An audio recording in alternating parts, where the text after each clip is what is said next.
I sat down pretty early on with Evanescence when Ben Moody was still an integral part of the band with Amy Lee. They were loving the experience, and I was fortunate to spend that time with them. And thankfully, I brought my one microphone, and at that time, mini disc recorder. We began with the big one. Bring Me to Life. Here's Amy.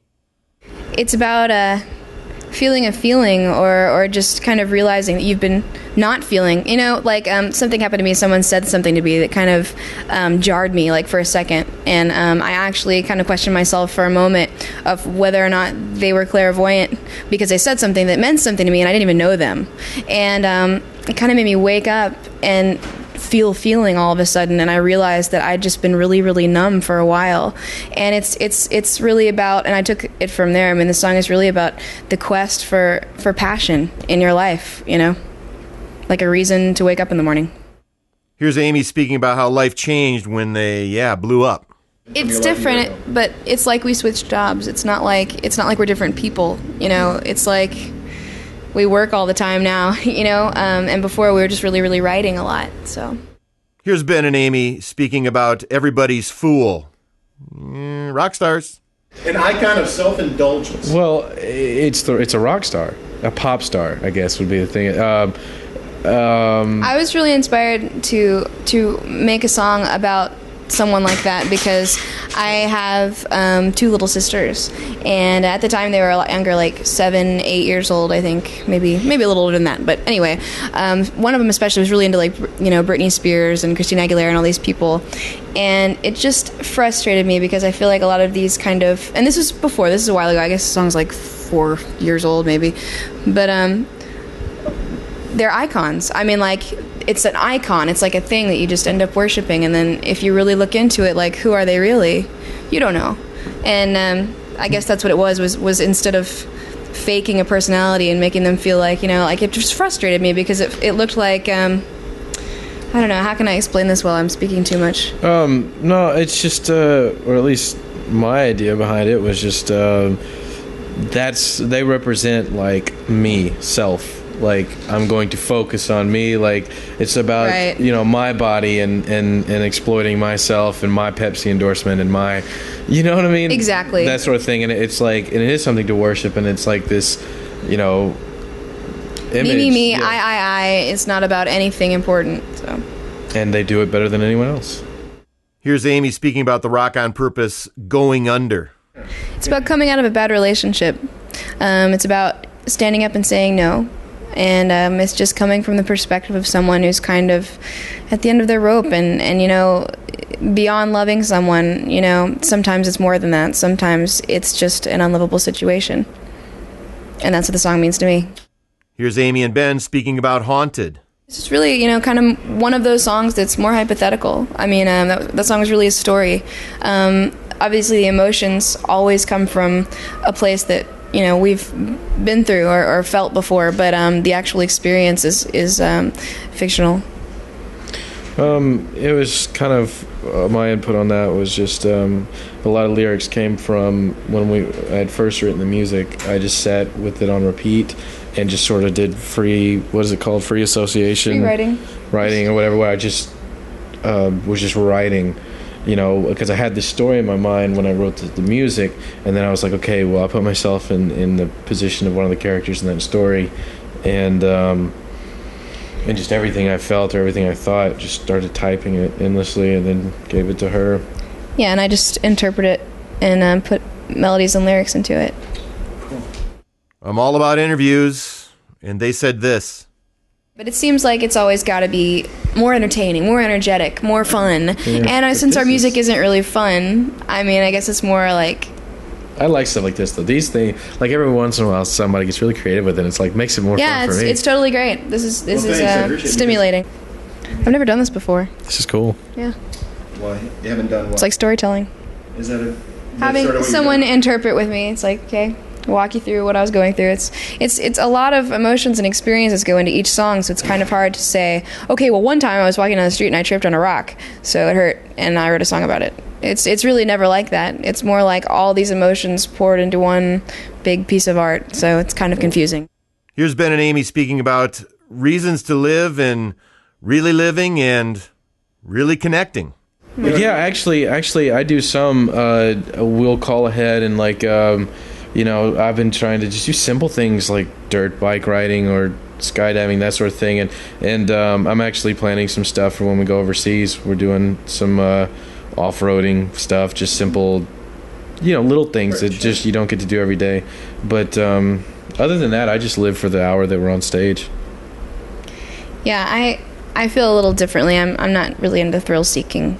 I think what I kind of live for as far as this tour and everything is, and writing, is touching someone and feeling a connection. You know what I mean? That's the point. You got to get it out and have someone go, oh yeah. And they're like, oh, phew. Yeah.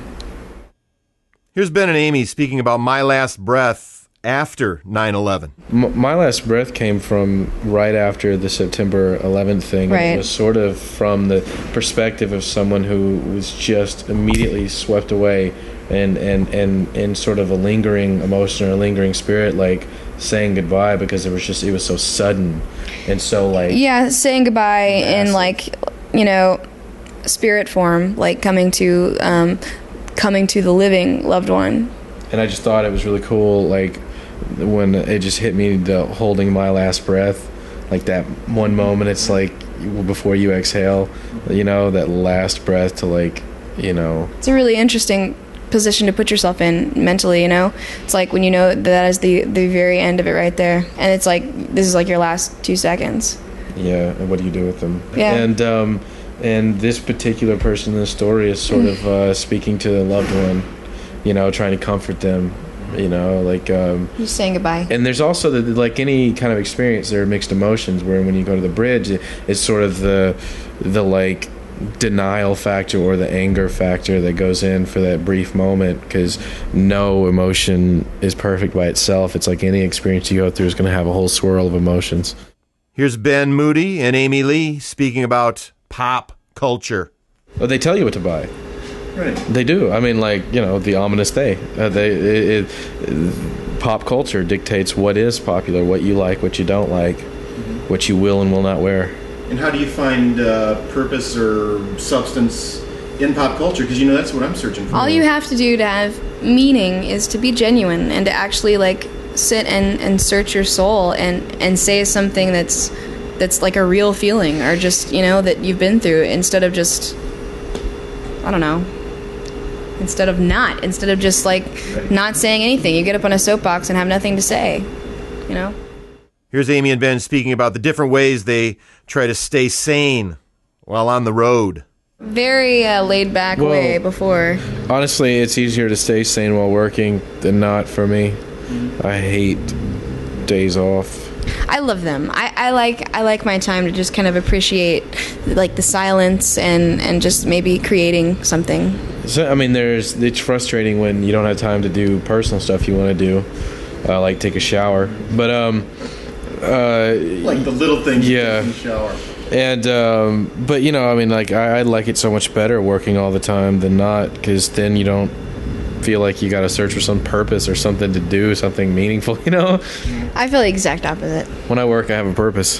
When I work too much, I feel distracted, like I'm not creating anything, like I don't have purpose. Yes. So yeah, if I'm not creating, I don't feel like I'm working. So we cover the spectrum, I guess, together. Here's Ben Moody speaking about his search for excitement. Honestly, my search is that of a 12-year-old boy. I'm search for adventure. The search never ends. I search for adventure, and every morning I get up and I want something exciting to happen that's never happened before, and I'll go to great lengths to find it.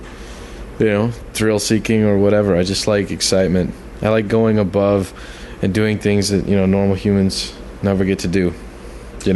I'd love to go to space, which will probably never happen, but anything from Sorry.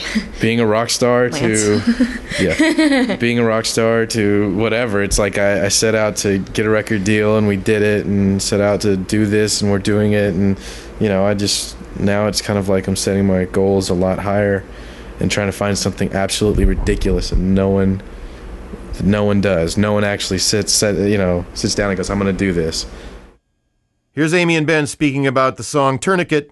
Well, we shouldn't totally talk about that one because actually we didn't write the lyrics to that one. That's our one song that was Rocky's baby. If he was here, I would let him explain it. But that's a song that is, we took it and we revamped it after he had it with a metal band. It was like really different. So, but yeah, I think the lyrics are very moving. The tourniquet is symbolic of tourniquet is something that cuts off blood flow to one part of the body, and it's cutting off blood flow to a part of the body that you just wounded, in an attempt to kill yourself. And so the tourniquet is just metaphorical, something that can stop what you've just done. And that's where the situation is. Is it too late? Will a tourniquet even help me at this point? Metaphorically or literally, both. Yeah. Here's Amy speaking about her reasons. Oh, this is great. Her reasons for waking up each and every day. I have many.